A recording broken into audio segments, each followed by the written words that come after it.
Après la fin de la visite d'État de François Hollande en Chine, voici les relations franco-chinoises vues de Chinatown, le plus célèbre des quartiers asiatiques de Paris.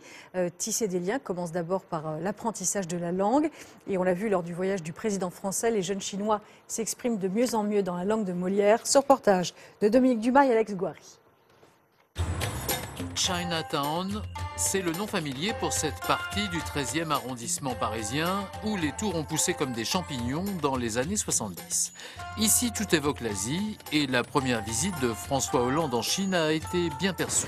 Comme il l'a dit, c'est la première fois en Chine. Oui. Ouais. Donc c'est un pays à découvrir finalement pour les Français. Ouais, surtout peut-être pour le président. On a fierté si jamais monsieur François Hollande il va dans notre pays, on est fierté parce que la France qui vient nous visiter. La communauté chinoise de Paris ne se cantonne pas au seul 13e. Au nord, à Belleville, il y a presque 20 ans, Marc Paul, ce Français amoureux de la Chine, a créé une association pour rapprocher les deux communautés. C'est indispensable que nos dirigeants politiques visitent et aient des rapports le plus fréquent possible avec une population, ou au moins avec les gouvernements d'une population qui est chez nous et dont beaucoup encore sont des nationaux, malgré que beaucoup de Chinois deviennent français. L'association a lancé il y a un an cette télévision sur Internet.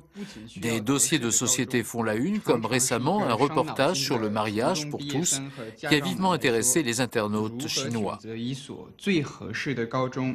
ne faisons pas simplement de l'actualité, mais surtout essayer de porter un regard, un décryptage sur une actualité qui est en train de se passer en France. Au travers de nos émissions de Cap 33, nous essayons de un petit peu défaire ces clichés, expliquer la réalité des choses dans chaque pays, dans chaque culture.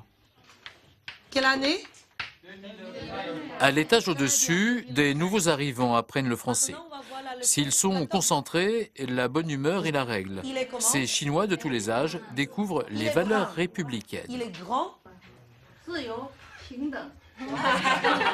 Elle aime bien la liberté, l'égalité et la fraternité, les trois slogans. Et aussi des particularismes locaux. Ils sont très étonnés qu'il y a autant de grèves et manifestations.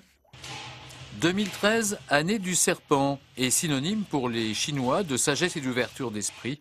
Peut-être une chance pour les deux cultures qui apprennent encore à mieux se connaître. Concernant à présent l'amitié franco-allemande,